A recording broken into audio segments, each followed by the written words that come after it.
কাপড়ের পুঁটলিতে মোড়া শিশুটি মৃদু স্বরে কাঁদছে। কাঞ্চন তাকে রেখে দ্রুত পায়ে ফিরে যাচ্ছে, তার মুখ পাথরের মতো কঠিন। কিছুক্ষণ পর শঙ্কর তার হাতে বোনা শাড়ির গাঁটটি নিয়ে মন্দিরের পাশ দিয়ে হেঁটে যাচ্ছে। এ কি, এ কার কান্নার আওয়াজ এত ভোরে?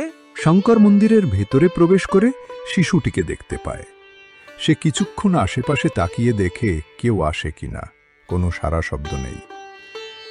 আহারে, নিশ্চয়ই ওর বাবা মা এখানে ফেলে রেখে চলে গেছে। কেমন পাষাণ তারা। শঙ্কর শিশুটিকে কোলে তুলে নেয়।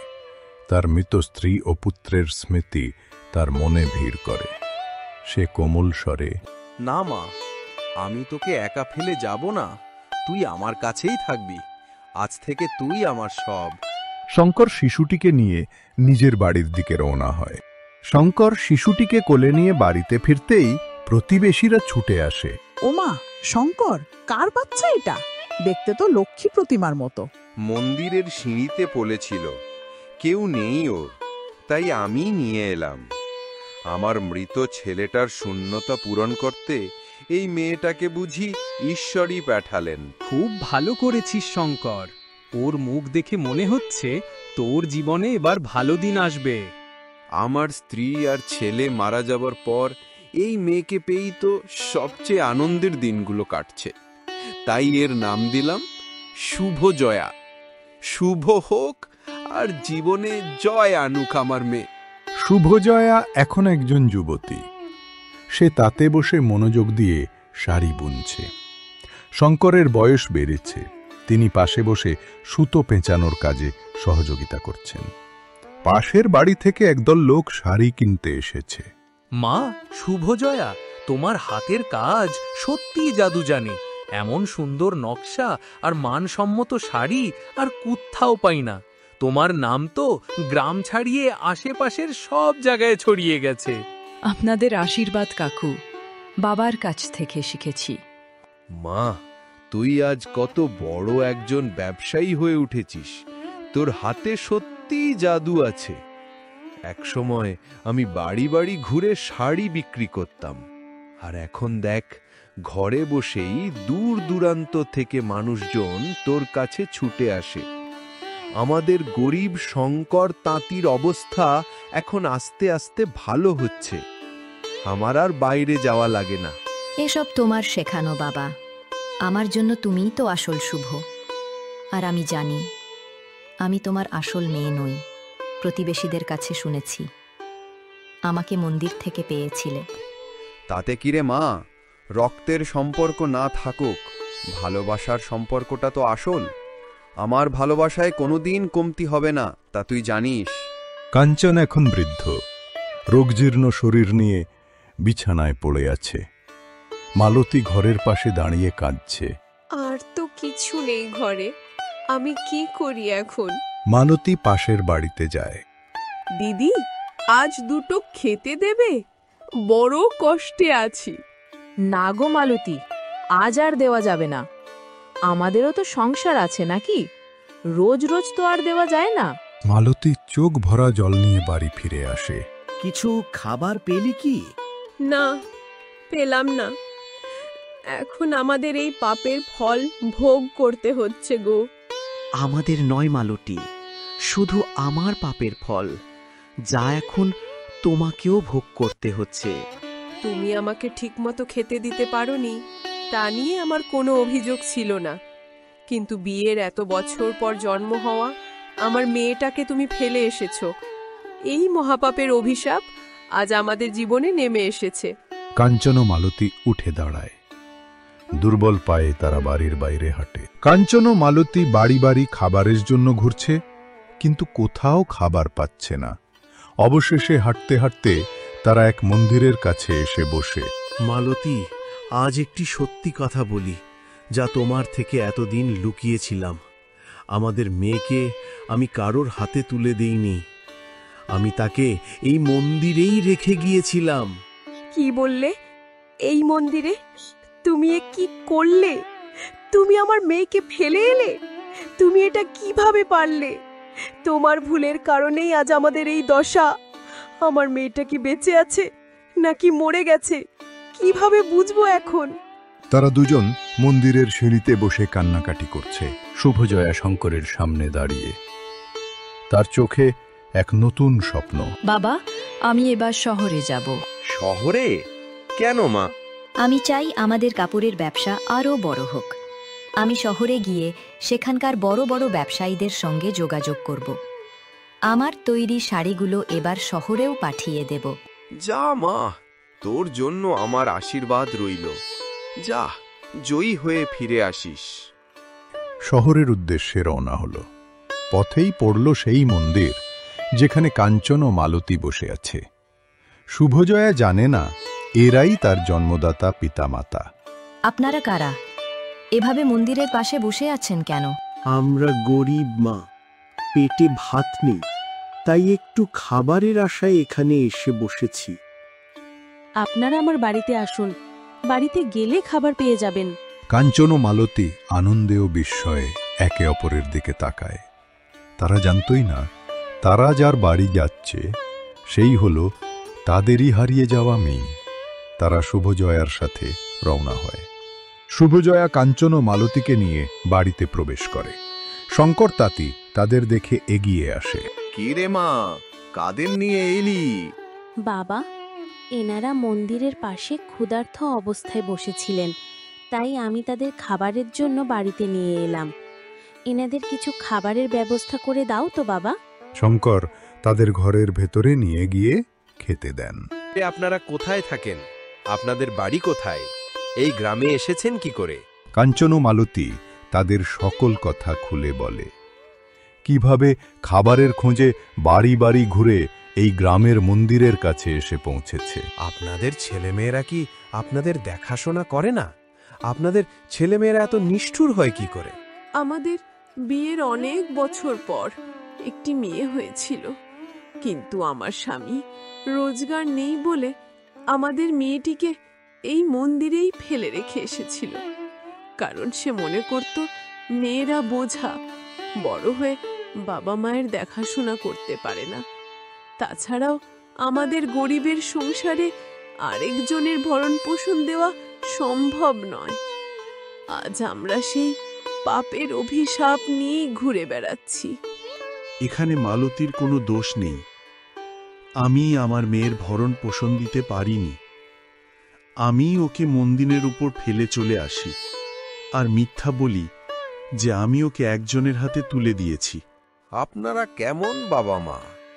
আপনাদের সাথে যা হয়েছে আপনারা তার প্রাপ্য ছিলেন। সেদিন যদি আমি মন্দিরের পাশ গিয়ে না যেতাম তাহলে ওকে শিয়াল কুকুরে খেয়ে নিত। এই কথা শুনে কাঞ্চন ও মালতীর মাথায় যেন আকাশ ভেঙে পড়ল। তারা বিস্ময়ে শঙ্করের দিকে তাকিয়ে থাকে। পাশের ঘর থেকে দাঁড়িয়ে শুভজয়া সব শুনতে পেয়েছে। তার চোখে জল। সে দ্রুত ঘর থেকে বাইরে বেরিয়ে যায়। কাঞ্চন ও মালতী ঘর থেকে বের হয়ে দেখে শুভজয়া উঠোনে বসে নীরবে কান্না করছে। মালতী তার পিছে গিয়ে হাত জোড় করে দাঁড়ায়। মা, আমরা তোর সাথে যা করেছি তা ক্ষমার যোগ্য নয়। পারলে আমাদের মাফ করে দিস মা। এই বলে মালতী এবং কাঞ্চন দুজনেই মাথা নিচু করে হেঁটে চলে যেতে শুরু করল। দাঁড়াও, তুমি যে মেয়েকে বোঝা মনে করে ভরণ পোষণের ভয়ে সেদিন ফেলে গিয়েছিলে, আজ সেই মেয়ে কত বড় কাপড়ের ব্যবসা করছে দেখো। তুমি তোমার পিতার ধর্ম পালন করনি, কিন্তু আমি আমার মেয়ের ধর্ম পালন করব। আজ থেকে তোমরা আমার এই বাড়িতেই থাকবে, তোমাদের আর কোথাও যেতে হবে না। কাঞ্চন ও মালতী অপরাধী ও কৃতজ্ঞ দৃষ্টিতে মেয়ের দিকে তাকায়। তাদের চোখে জল। শঙ্কর তাঁতি পাশে চুপ করে দাঁড়িয়েছিলেন। আর তুমি আমার বাবা। তোমাকে আমি সারা জীবন বাবা হিসেবেই দেখে এসেছি, আর সব সময় তোমার দেখাশোনা আমিই করব। কি হলো গো, আজকেও কাজে গেলে না? মেয়েটা সকাল থেকে না খেয়ে আছে। চুলায় হাঁড়ি না চাপলে যে আজকেও না খেয়ে থাকতে হবে। খুঁজছি তো দীপা, কাজ তো খুঁজছি, কিন্তু পাচ্ছি কই? সবাই শহরে চলে যাচ্ছে। আমি যদি যাই তোমাদের দেখবে কে? কাজ না হলে পেট ভরবে কি করে? এদিকে মেয়েটা যে কাঁদতে কাঁদতে দুর্বল হয়ে গেল। যাই আমি, আরেকবার দেখি। কাজ না খুঁজে আজ ফিরব না। তোমরা চিন্তা করো না, আসছি আমি। নরেশ ঘর থেকে বের হয়ে গেল। দীপা কান্না চেপে মেয়েকে কোলে নেয়। নরেশ হতাশ হয়ে এদিক ওদিক হাঁটছে। সবার কাছে কাজের কথা বলছে, কিন্তু কেউ কাজ দিতে পারছে না। অবশেষে সে বাজারের এক কোণে মাথায় হাত দিয়ে বসে পড়ল। রহিম কাকা পাশ দিয়ে যাচ্ছিলেন। কিরে নরেশ, কাজ পেলি না বুঝি? না কাকা, পেলাম না। শোন, পাশের গ্রামে এক জমিদার থাকে, ভানু প্রতাপের জমিদার বাড়ি। শুনেছি তার অনেক জমি সম্পত্তি। শহর থেকে জমি জমা দেখাশোনা করার লোক দরকার।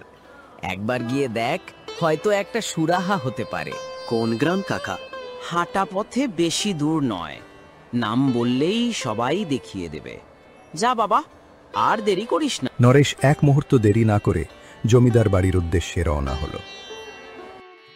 বহু খোঁজাখুঁজির পর নরেশ একটি বিশাল পুরনো বাড়ির সামনে এসে দাঁড়াল।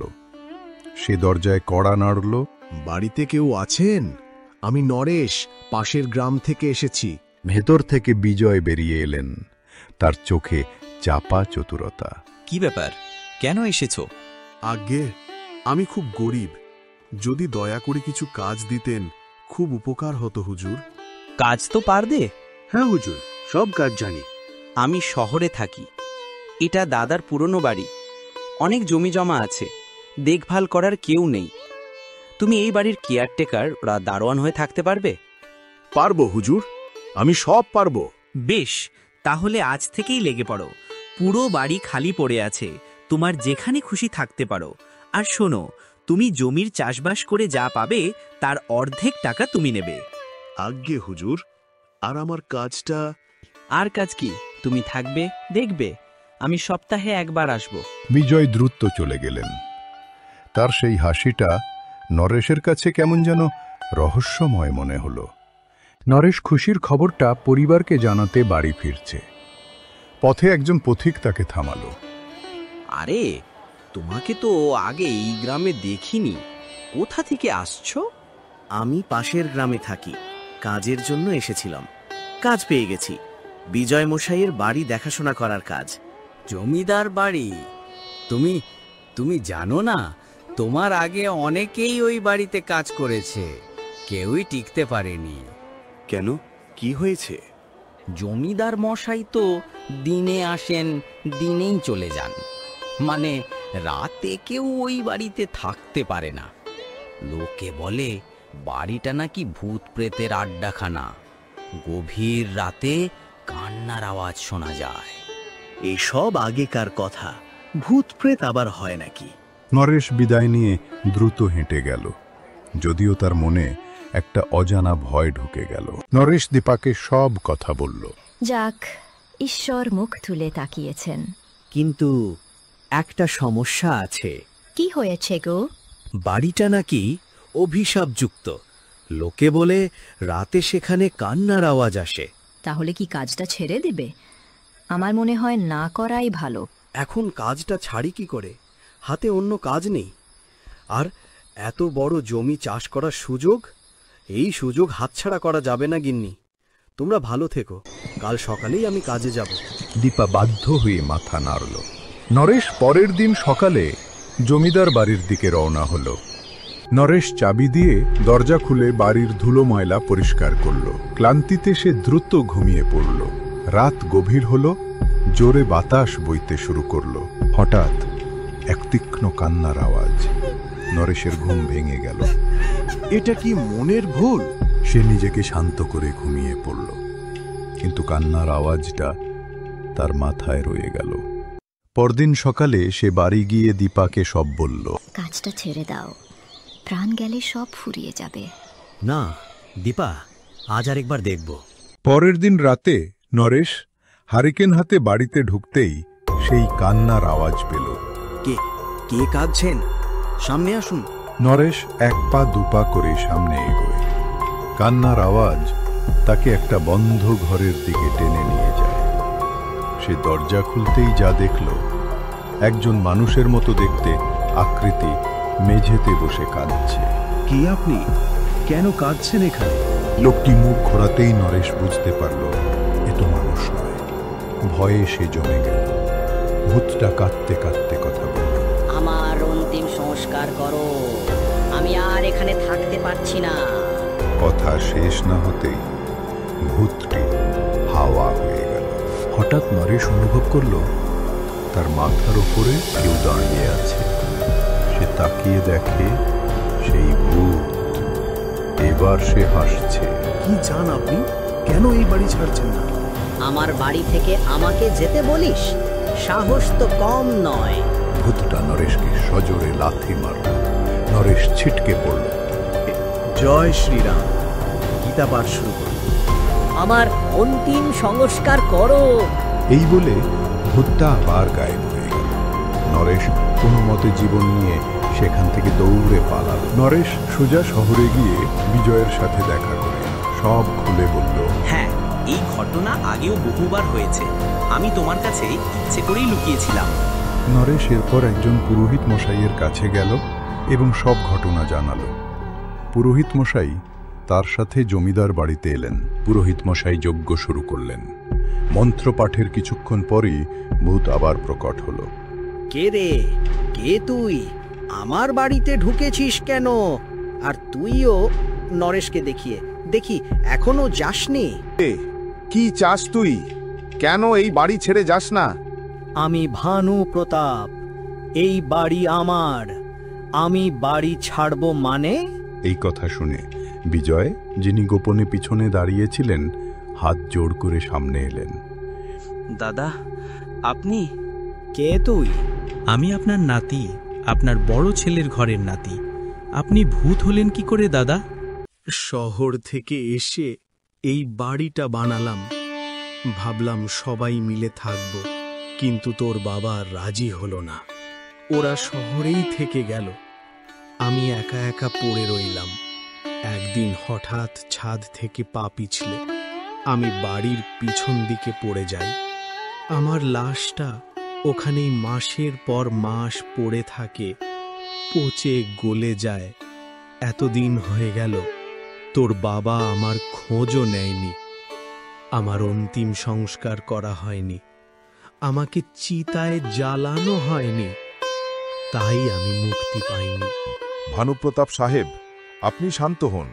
আমি কাল সকালেই আপনার অন্তিম সংস্কারের ব্যবস্থা করব। পরের দিন পুরোহিত মশাইয়ের নির্দেশে বাড়ির পিছনে মাটি খোঁড়া হলো।